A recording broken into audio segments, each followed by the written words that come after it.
En Wyoming hay un monasterio en el norte, en la región central de Wyoming, en Cody, justo a las afueras de la ciudad. En este monasterio carmelita practican el antiguo rito carmelita, que se instauró en la época medieval.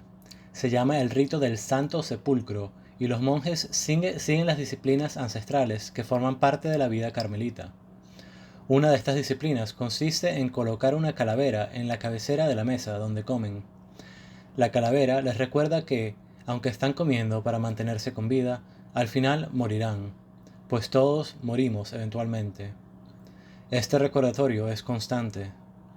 Junto a la calavera tienen una frase en latín que dice Memento homo, quia pulvis est et in pulverem revertiris, que significa recuerda hombre que eres polvo y al polvo volverás.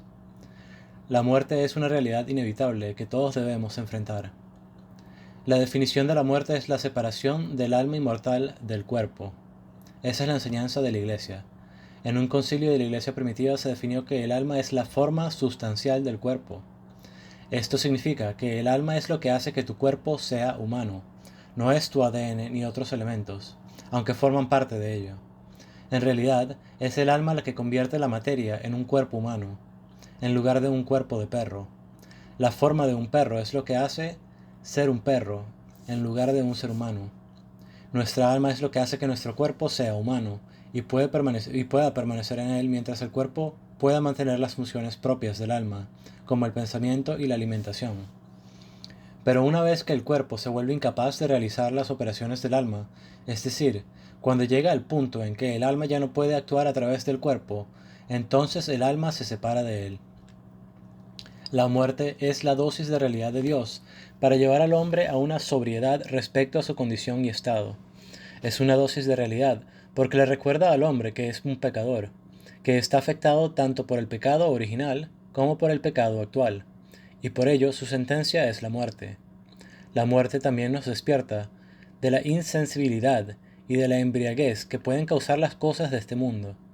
Estas pueden llenar nuestra mente, nublar nuestro juicio y distraernos, enfocándonos solo en los placeres temporales.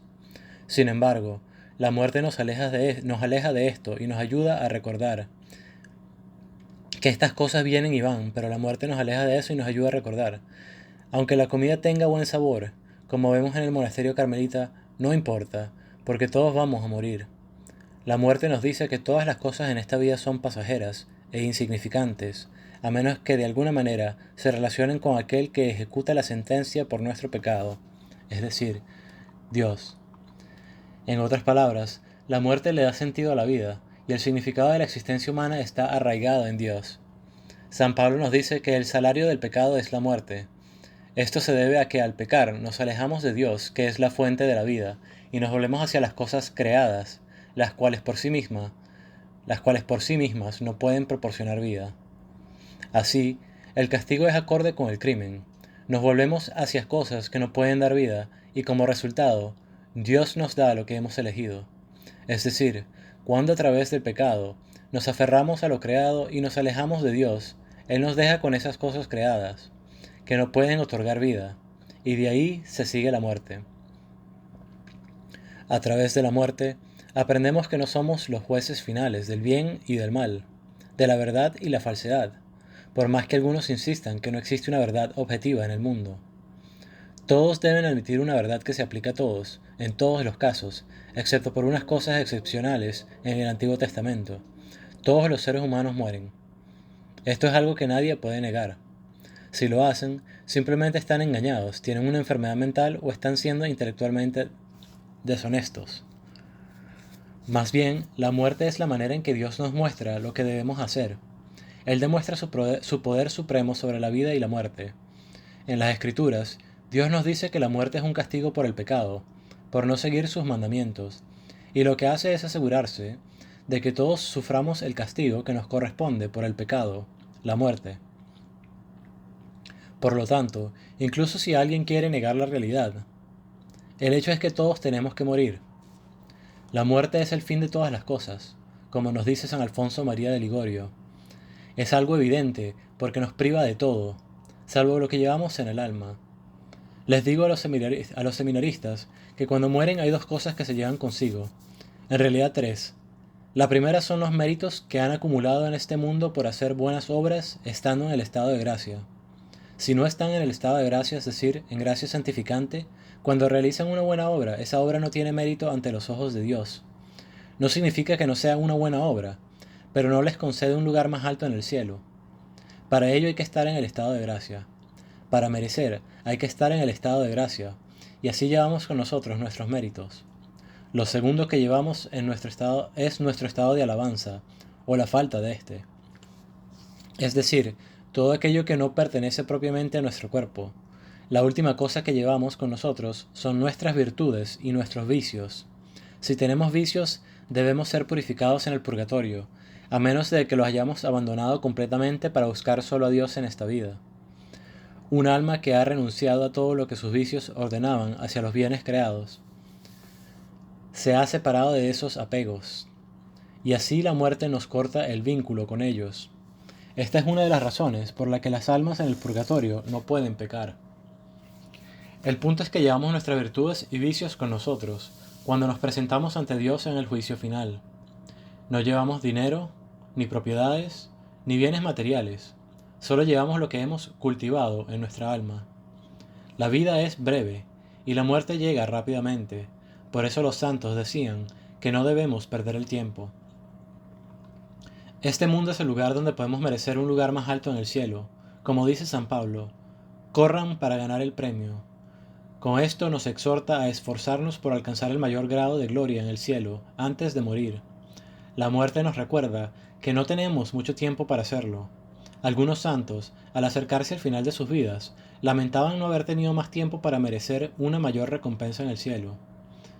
Dios ha preordenado que cuando los ángeles cayeron del cielo, quedaron vacíos en la jerarquía de la gracia, por lo que Dios creó al hombre para que pudiera elevarse y ocupar el lugar de los ángeles caídos. Esto significa que Él tiene un lugar específico para cada persona en el cielo, incluido tú. Dios quiere que alcances ese lugar, y la muerte es un recordatorio de que solo tienes un tiempo limitado para lograrlo.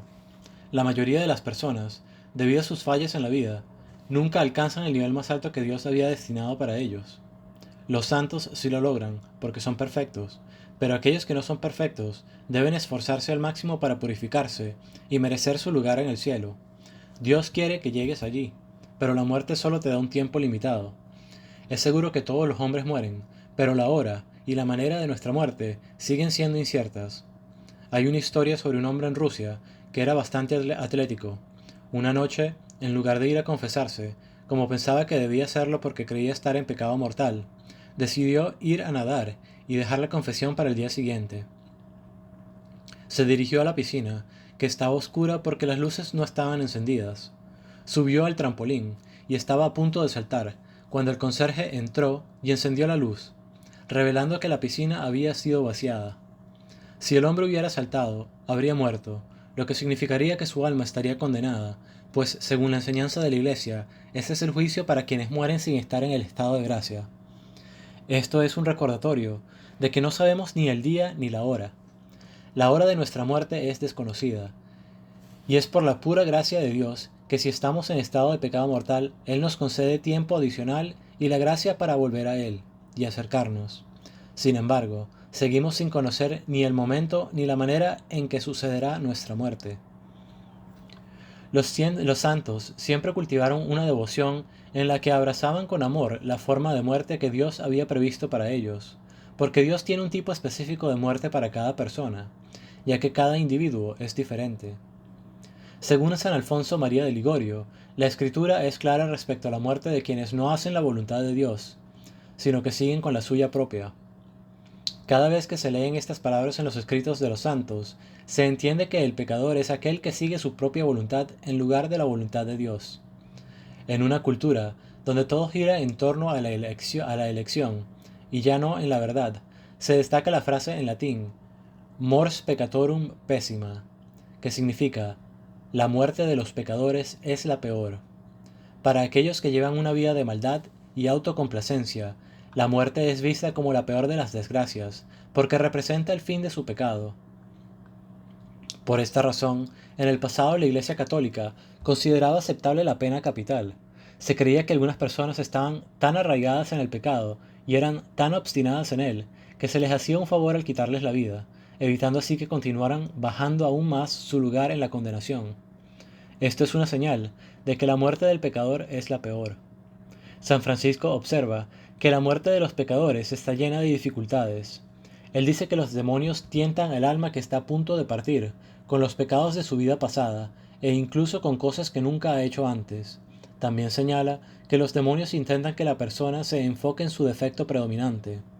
Cada uno de nosotros tiene un vicio particular, que es el peor de todos. Santa Teresa solía decir que debemos trabajar en ese vicio específico primero, porque al superarlo, los vicios que están conectados a él tienden a desaparecer por sí solos. Luego podemos enfocarnos en el siguiente hasta eliminarlos todos.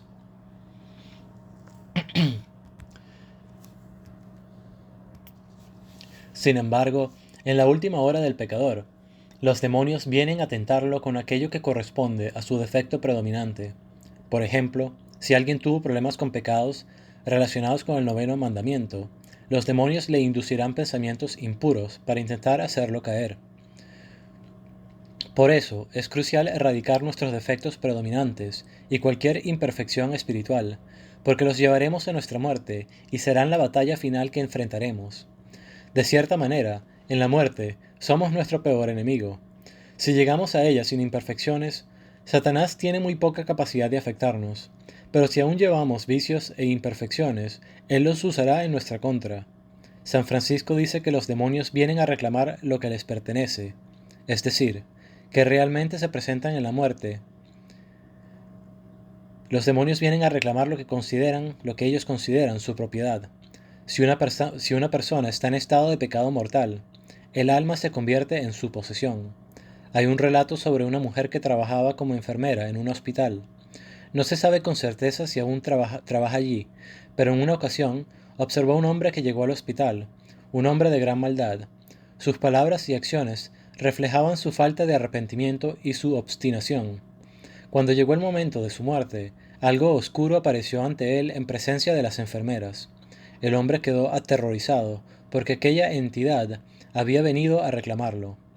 Hay muchas historias en las vidas de los santos que cuentan que, en la muerte de los pecadores, los demonios se presentan ante ellos para reclamarlos y llevarlos a la desesperación. Los pecadores sufren el temor al infierno y al juicio, pero este miedo no los impulsa al arrepentimiento, porque a lo largo de su vida se han habituado a ignorar el temor a la condenación. Incluso llegan a aceptar la idea de la damnación, de modo que aunque le temen, no se arrepienten. Santo Tomás de Aquino menciona un concepto interesante. Cuando caemos en un vicio, nuestro cuerpo desarrolla una disposición particular en relación con ese pecado. Es decir, el cuerpo se adapta a las acciones del alma. Cuando realizamos actos malignos, el cuerpo empieza a ajustarse para facilitar esos pecados. Por eso, cuando alguien intenta corregir sus acciones, puede sentir cierta confusión interna. Es el cuerpo intentando adaptarse a la nueva dirección que toma el alma. Cuando una persona comienza a hacer lo correcto, puede preguntarse por qué todo parece estar fuera de control. Esto sucede porque el cuerpo empieza a ajustarse a lo que el alma está haciendo, lo cual es su orden natural. Originalmente, Dios había dispuesto que el cuerpo siempre se ajustara al crecimiento de la virtud, pero para algunas personas esto no ocurre de inmediato. Santo Tomás explica que cuando entramos en contacto con algo que está en armonía con nuestra disposición, particularmente con nuestros vicios, experimentamos un cierto placer. Esto sucede incluso con emociones como la ira o la tristeza. Algunas personas encuentran una extraña satisfacción en ellas. Parece contradictorio, pero es cierto que el camino adecuado para salir de la depresión es la mortificación. La persona debe aprender que no puede seguir los impulsos de la carne, que es hacia donde la depresión la inclina, sino que debe seguir aquello que corresponde a su estado de vida y lo que Dios quiere para ella.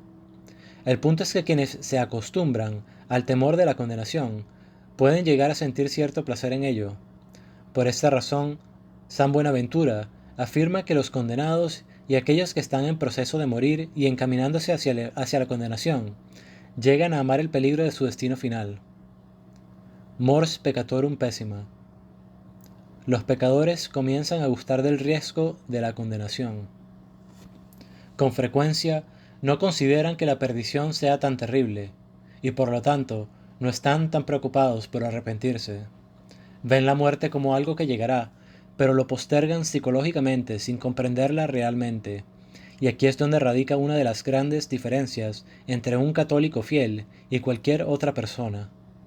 Un católico que vive auténticamente su fe tiene una comprensión clara de su destino. La santidad en gracia tiene una comprensión clara de varias cosas.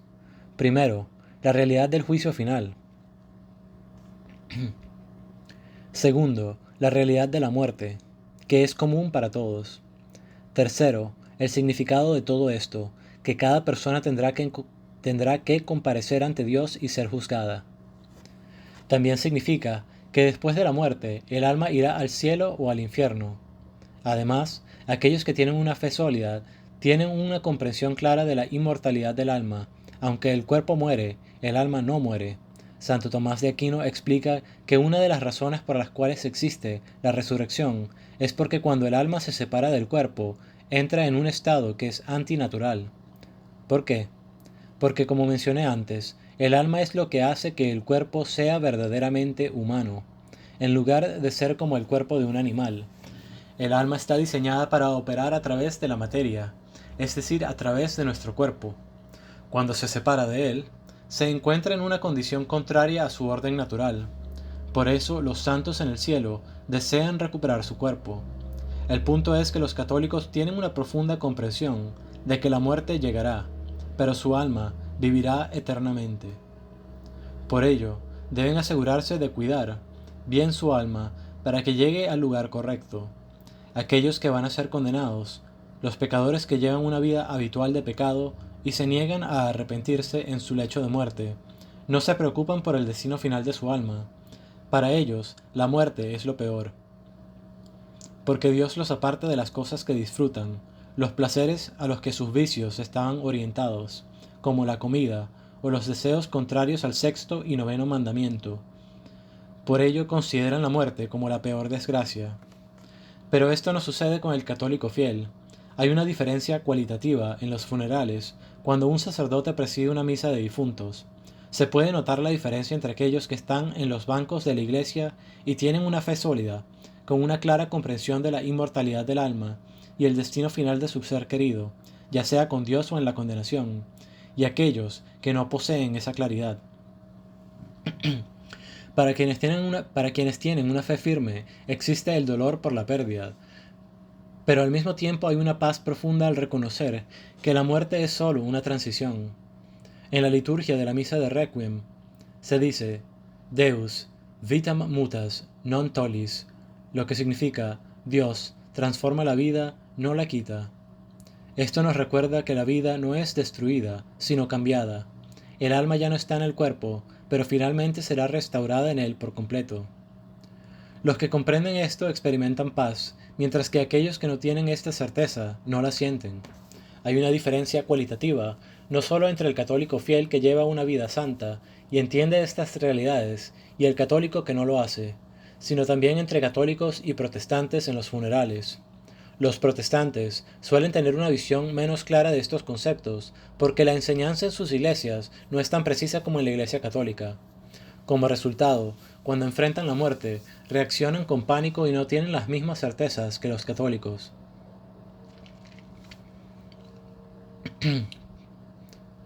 Por lo tanto, prepararnos para la muerte es una de las mayores ventajas de ser católico. Si alguien no es católico al morir, su ministro no puede hacer mucho por él. Tal vez pueda rezar, pero si no está en estado de gracia, su oración pierde eficacia. Y si es protestante, podría orar de una manera que no sea del todo efectiva ante los ojos de Dios. Por lo tanto, no puede ofrecerle mucho auxilio espiritual. En cambio, como católico, se puede recibir los sacramentos para prepararse para la muerte y experimentar la paz que esto brinda. El catolicismo es la religión más difícil de vivir, pero la más fácil para morir. Los pecadores sienten remordimiento al final de sus vidas, porque ya no pueden cometer más pecados. También sufren el remordimiento de conciencia que los atormenta. La conciencia cumple tres funciones. Nos advierte si algo que estamos por hacer en el futuro es bueno o malo. Nos recuerda si algo que hicimos en el pasado fue bueno o malo, y nos atormenta con su insistencia. El término latino vermis conscientia se encuentra en las enseñanzas de nuestro Señor. Quien lo describe como el gusano que no muere, el gusano de la conciencia. Esto significa que las almas condenadas sufren un remordimiento constante y un dolor perpetuo por los pecados que cometieron y que los llevaron a la condenación. Los pecadores que están muriendo pasan por una experiencia similar. ¿Por qué? Porque el pecado nos acerca al infierno. Cuanto más pecamos, más nuestra vida comienza a parecerse a una existencia infernal. Por eso, quienes están en sus últimos momentos suelen tener una vida emocional completamente desordenada. Su vida emocional suele estar completamente desordenada, sufren remordimiento de conciencia y confusión intelectual. La forma en que morimos refleja la forma en que vivimos. Si alguien ha estado inmerso en el pecado y ha desarrollado el hábito de pecar, ese hábito lo acompañará en su muerte. Mi abuelo me contó una historia que me enseñó esta lección desde joven. Me habló de un hombre que blasfemaba constantemente, cruzando la línea de la profanidad extrema. Cuando estaba muriendo, fue atendido por enfermeras que eran monjas, quienes naturalmente no tenían mucha simpatía por él. En su lecho de muerte seguía blasfemando sin mostrar ningún tipo de reverencia por Dios. Así como pasó su vida blasfemando, murió haciéndolo. ¿Cuál es la moraleja de la historia? Si no quieres enfrentarte a los pecados que has acumulado al morir, asegúrate de erradicarlos ahora. El caso de los cristianos tibios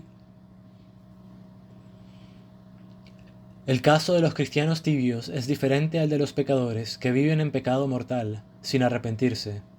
Los cristianos tibios intentan avanzar en su vida espiritual, pero sin grandes esfuerzos. En el momento de su muerte, tienden a enfocarse más en su salud y en los médicos que en el estado de su alma. En otras palabras, al no estar tan preocupados por la posibilidad de estar en estado de gracia, se preocupan menos por su alma y más por su cuerpo.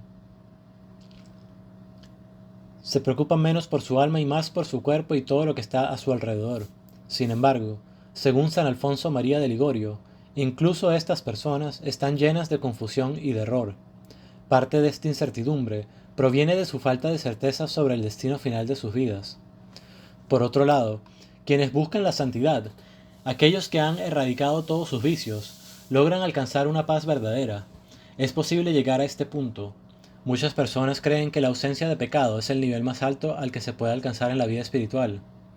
Pero los santos enseñan que esto es solo el comienzo del camino hacia Dios. Dejar de pecar es el primer paso en la vida espiritual. Algunos dicen que es imposible dejar de pecar, pero eso no es cierto. Existe la gracia de Dios, y si alguien tiene una fidelidad perfecta a la gracia, poco a poco Dios lo llevará fuera del pecado. Al dejar de pecar, la persona evita desarrollar los malos hábitos. En cambio, quienes no dejan el pecado viven en incertidumbre, sin saber si, en sus últimos momentos, tendrán la disposición adecuada para resistir cualquier ataque demoníaco. Además, tienden a dudar de la misericordia y de la providencia de Dios. También sufren por sus apegos a las cosas del mundo, que capturan su atención cuando deberían estar enfocándose en Dios y preparando su alma para el juicio. El cristiano tibio, en lugar de preocuparse por el estado de su alma, se preocupa por la disposición de sus bienes materiales, por lo que dejará atrás. Sigue pensando en el dinero en el banco, cuando debería preocuparse por el destino eterno de su alma. En sus últimos momentos, debería estar asegurándose de que su alma esté en orden. Tal vez lo más importante que puede hacer es llamar a un sacerdote para recibir los sacramentos, pero fuera de eso, sus bienes materiales no le servirán para nada en su muerte. Mueren sin fervor y temen no haber hecho suficiente reparación por sus pecados. Muchas personas creen que al ir a confesarse una vez, ya no tienen que preocuparse por sus pecados nunca más. Sin embargo, en el juicio final, todos los pecados cometidos estarán presentes. Esto no significa que Dios los responsabilice por los pecados ya perdonados por su misericordia. Esto no significa que Dios los responsabilice por los pecados ya perdonados por su misericordia, pero aún existen efectos derivados del pecado. Uno de estos efectos es el vicio, otro son las imperfecciones espirituales. Cada pecado deja desórdenes en nuestras almas. Cuando alguien se confiesa, el pecado en sí es perdonado y la persona vuelve al estado de gracia, pero los efectos del pecado permanecen. Por lo tanto, es necesario realizar actos que eliminen estos efectos, llamadas imperfecciones, para alcanzar la perfección espiritual. Además, el pecado no solo daña al pecador, sino que también le resta gloria a Dios. Es como un robo. Todo pertenece a Dios, incluida la creación y cada uno de nosotros. Cuando pecamos, de alguna manera le estamos quitando la gloria que le corresponde, y por eso debemos restituírsela. Esta es la razón por la cual debemos hacer actos de reparación por los pecados de nuestra vida pasada. El pecador tibio, al morir, se da cuenta de que no ha hecho suficiente reparación por sus pecados. En cambio, aquel que ha vivido con verdadera devoción su vida, ha realizado suficiente penitencia para reparar los pecados de su pasado. Sin embargo, incluso aquellos que han hecho mucho pueden lamentar no haber hecho más. Se cuenta la historia de un sacerdote que en su lecho de muerte dijo como sus últimas palabras: «Tengo miedo de no haber hecho lo suficiente». Este tipo de reconocimiento es importante, porque si un sacerdote no cumple con sus obligaciones y trata de eludirlas constantemente, es una mala señal. Quizás había algo de tibieza en su vida, pero al final reconoció que no había hecho todo lo que debía.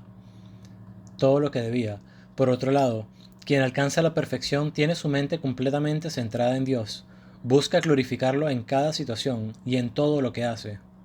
La muerte de los justos también es un acto de misericordia divina, y esto se manifiesta de dos maneras. Primero, es un acto de misericordia para aquellos que han vivido en la santidad, porque finalmente se liberan de los sufrimientos y las dificultades de la vida terrenal. Los santos, en muchos casos, ansiaban ese momento. Santa Teresa de Ávila enseña que hay 9 niveles de oración. La mayoría de las personas nunca pasan de la meditación, pero el último nivel de oración es un estado de contemplación mística continua, llamada la unión transformante, también conocida como el matrimonio espiritual. Cuando una persona alcanza este nivel, ya no desea la muerte porque experimenta constantemente la presencia de Dios. Tiene una visión intelectual de alguna manera, en la que percibe a Dios en todo momento, aunque todavía es capaz de llevar a cabo sus deberes según su estado de vida. Antes de llegar a este punto, Santa Teresa explica cómo una persona que asciende a las alturas de la perfección llega a desear la muerte. Santa Teresa lo llama el rasgamiento del velo, porque el alma anhela que el velo de esta vida terrenal se aparte para poder ver a Dios. La muerte es lo único que impide esa visión beatífica, la última barrera entre el alma y Dios. Sin embargo, cuando alguien alcanza la perfección máxima, deja de desear la muerte porque su voluntad está completamente alineada con la de Dios. Si Dios quiere que siga viviendo, entonces acepta su vida sin resistencia. La mayoría de las personas no pueden comprender el anhelo por la muerte, porque piensan que es algo negativo o incluso desesperanzador. Pero la realidad es todo lo contrario. Quien busca la perfección ordena todas sus facultades hacia Dios. En el Catecismo de Baltimore, la primera pregunta nos recuerda que Dios nos creó para amarlo, servirlo en esta vida y ser felices con Él en la próxima. Esto significa que estamos destinados a estar perfectamente unidos a Dios. Cuanto más centramos nuestra atención en Dios, más correctamente ordenados estamos. Y esto nos concede verdadera paz. La paz es la tranquilidad del alma, el descanso del espíritu libre de perturbaciones. A medida que nos fijamos en Dios, experimentamos mayor paz.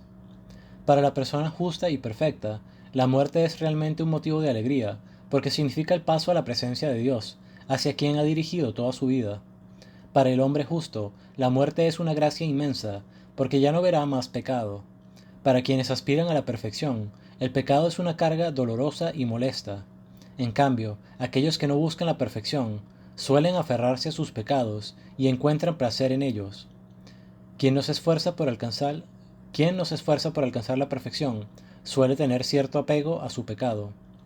Puede arrepentirse ocasionalmente, pero continúa encontrando placer en su pecado. En contraste, quien busca la perfección siente dolor ante cualquier imperfección y anhela la muerte para no volver a pecar jamás.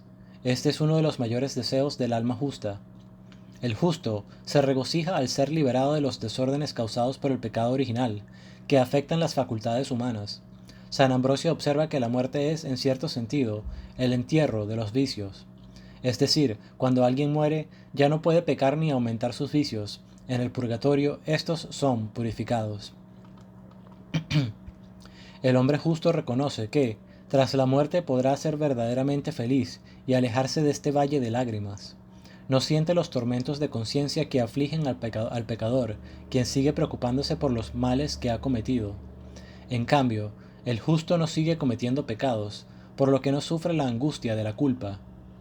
La Escritura expresa esto con la frase en latín: Preciosa in conspectu Domini mors sanctorum eius, que significa: preciosa es a los ojos del Señor la muerte de sus fieles. Para el alma justa, la muerte es algo grato ante Dios, porque finalmente alcanza el objetivo por el cual ha luchado toda su vida. Además, la muerte viene acompañada de sufrimiento. Dios considera preciosa la muerte del justo, especialmente la de los santos, porque ellos han merecido una mayor recompensa, porque están ofreciendo todos sus sufrimientos en el mismo momento de su muerte. Cuando una persona es imperfecta, su ofrecimiento no es pleno, ya que sigue preocupándose por cosas mundanas y le cuesta sufrir porque no ha desarrollado una mortificación perfecta. En cambio, para el justo, su ofrecimiento es más perfecto, pues llega a entregar incluso su propia vida, el último sacrificio que puede ofrecer a Dios. La muerte es el descanso, el fin de los trabajos y los dolores. Para el justo la muerte no causa temor, sino paz y un ardiente deseo de estar con Dios. Los santos y los perfectos no tienen razón para temer la muerte, no necesitan hacer reparación por los pecados de su vida pasada, ni temen el juicio, porque saben que han hecho lo que debían y están en el lado de Dios. Cualquier dolor que venga con la muerte es algo que no solo soportan, sino que abrazan con alegría, deseando sufrir por la mayor gloria de Dios. La muerte del justo es una de victoria. Los demonios pueden tratar de tentarlo, pero es completamente inútil, y solo aumentará su mérito en el cielo. No recuerdo con certeza cuál santa fue, tal vez fue Santa Teresa del Niño Jesús, pero en su lecho de muerte, cuando Satanás intentó tentarla, ella simplemente respondió: es demasiado tarde para eso. Sabía que él no podía hacerle daño, que estaba en manos de la misericordia de Dios y que sería salvada. Los perfectos anhelan la muerte, como mencioné, porque es el medio para ir a Dios. La muerte entonces es el camino a la vida eterna. Aquellos que desean la muerte en el sentido correcto no lo hacen por un deseo desordenado, sino porque la ven como el camino para llegar a Dios. Estas almas tienen una visión adecuada y reconocen que la muerte es la puerta a la vida eterna. La muerte del justo está llena de paz. San Alfonso de María Ligorio nos habla del gozo celestial que experimentan quienes mueren en perfecta armonía espiritual. Se puede notar cómo en sus últimos momentos una tranquilidad profunda los envuelve. Algunos pueden preguntarse: ¿estoy realmente listo para morir? Sin embargo, las almas santas simplemente descansan en la paz de Dios, porque entienden que todo está llegando a su fin en perfecto orden. Entonces, ¿cómo podemos prepararnos para la muerte? Como mencioné antes, la muerte es inevitable, lo que significa que el tiempo para prepararse es limitado. No esperes al último momento, empieza a trabajar en tus imperfecciones y pecados ahora mismo. El siguiente paso es orar por la penitencia final. Existe una creencia equivocada de que Dios concede a todos en su leche de muerte una gracia especial para salvarse, pero esto no es cierto. Según algunos teólogos, Dios establece un límite para la cantidad de pecados mortales que tolerará en la vida de una persona. Cuando el pecador alcanza ese límite sin arrepentirse, Dios lo deja en su estado, y en ese punto la posibilidad de salvación desaparece. Algunas personas creen que siempre tendrán la última oportunidad de arrepentirse antes de morir, pero siempre existe la misericordia de Dios. Pero nadie puede arrepentirse de sus pecados sin la gracia divina. Esto significa que una vez que Dios retira su gracia, es definitivo. Sin embargo, es posible que alguien rece por esa persona y que Dios, en su misericordia, le conceda una última oportunidad. ¿Cuál es la enseñanza aquí? No hay que persistir en el pecado, ni vivir en estado de pecado mortal, con la idea de confesarse más adelante, en el lecho de la muerte, por ejemplo. Eso sería caer en el pecado de la presunción, pensar que uno siempre tendrá tiempo para arrepentirse, cuando en realidad no sabemos si podremos hacerlo antes de morir. Como mencioné antes, el joven ruso que pospuso su confesión pudo haber muerto sin la oportunidad de arrepentirse. Además, hay otro peligro. Si alguien comete un pecado mortal, Dios podría retirar su gracia, dejando a la persona en un estado permanente de alejamiento. Esto ocurre en algunas almas. La gracia de la salvación no necesariamente llegará en el lecho de muerte. Podría haber sido concedida mucho antes en la vida. Por ejemplo, Dios puede haber destinado que alguien reciba la gracia salvadora a los 14 años, aunque viva hasta los 80. En tal caso, esa persona debe ser fiel a esa gracia por toda su vida y asegurarse de que nada la desvíe de ella. Por eso, una de las preparaciones clave para la muerte es orar por la penitencia final. Existen muchas oraciones antiguas que piden esta gracia, rogando que, en el lecho de la muerte, la persona reciba el don de arrepentirse verdaderamente de sus pecados. También es recomendable rezar el rosario diariamente, pues quienes lo hacen tienen la promesa de Nuestra Señora de que no morirán sin la gracia necesaria para la salvación. Se dice que el rezo diario del rosario es signo de predestinación y por lo tanto un motivo de esperanza. Nuestra Señora vela por aquellos que recurren a ella, asegurándose de que su muerte no los sorprenda sin preparación. Sin embargo, no debemos confiar ciegamente en que podremos arrepentirnos al último momento. Como mencioné antes, puede que no haya tiempo suficiente para exclamar un mea culpa, un Señor, lo siento, en el último instante, y entonces puede que no haya gracia suficiente. Por eso no debemos ser presuntuosos, ni posponer nuestra conversión. Ordena tu vida ahora mismo, confiésate regularmente y acostúmbrate a hacer actos de contrición con frecuencia. ¿Por qué es importante esto? Porque cuando mueras, lo que te acompañará serán tus hábitos. Si has cultivado el hábito de arrepentirte sinceramente de tus pecados, entonces cuando llegue el momento estarás inclinado a hacerlo de nuevo. Este es un punto crucial en la preparación para la muerte. También es fundamental mantener una vida simple y una conciencia limpia. No te enredes en cosas innecesarias, ni te apegues demasiado a los bienes materiales o a los placeres mundanos. No caigas en la trampa de justificar ciertos pecados veniales pensando que no son tan graves. Cuanto más complicada se vuelve tu vida espiritual, más difícil será avanzar hacia la santidad. Mantén tu conciencia limpia, evita el pecado, y si caes, arrepiéntete y confiésate lo antes posible. Además, despréndete de las cosas de este mundo y aprovecha espiritualmente tu tiempo en la tierra. No pierdas el tiempo. Un peligro que debemos evitar es la pereza espiritual. Santo Tomás de Aquino explica que la asedia es una forma de tristeza o rechazo hacia las cosas sagradas. Se manifiesta cuando sentimos el deseo de rezar, pero nuestra naturaleza inferior nos genera una especie de resistencia o desagrado por hacerlo. Esto es la pereza espiritual y debe ser combatida. Para superarla es necesario reconocerla y trabajar activamente en fortalecer nuestra relación con Dios, sin dejar que la desgana nos domine. La perseverancia en la oración y la búsqueda de la virtud son esenciales para erradicar la asedia de nuestra vida, para que cuando estés en tu lecho de muerte no seas vencido por la tibieza espiritual ni desarrolles aversión a las cosas sagradas. Es esencial meditar con frecuencia sobre la vanidad del mundo y la necesidad de la salvación. Haz actos de caridad para profundizar tu amor por Dios, de modo de que puedas morir amándolo. También realiza actos de esperanza, confiando plenamente en la providencia de Dios para tu salvación. Esto es fundamental para que no caigas en la desesperación en el momento final. Cultiva el hábito de la oración. Rezar puede ser difícil ya que requiere orden en varias facultades. Santo Tomás explica que la oración depende principalmente de la voluntad, pero también requiere de que la imaginación esté bien orientada. Muchas personas tienen dificultades para concentrarse en la oración porque su imaginación se distrae constantemente. Incluso los santos enfrentaron este desafío durante su progreso espiritual. De hecho, según los escritos de los santos, la imaginación no se ordena completamente hasta las últimas etapas de la perfección. Es una de las últimas facultades en ser corregida. Sin embargo, persevera en la oración, para que en la muerte puedas centrar tu atención en lo que realmente importa y no ser distraído. Mantente fuera del pecado mortal y en estado de gracia. Así aumentarás la posibilidad de estar en gracia cuando llegue el momento de tu muerte. Ten una fuerte devoción al Sagrado Corazón de Jesús. Nuestro Señor prometió que quienes fomenten esta oración encontrarán en su corazón un refugio seguro en la vida y especialmente en la hora de la muerte.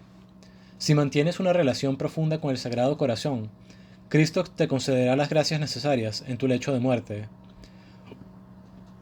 Una fuerte devoción al Sagrado Corazón de Jesús garantizará que Él te conceda las gracias necesarias en tu lecho de muerte.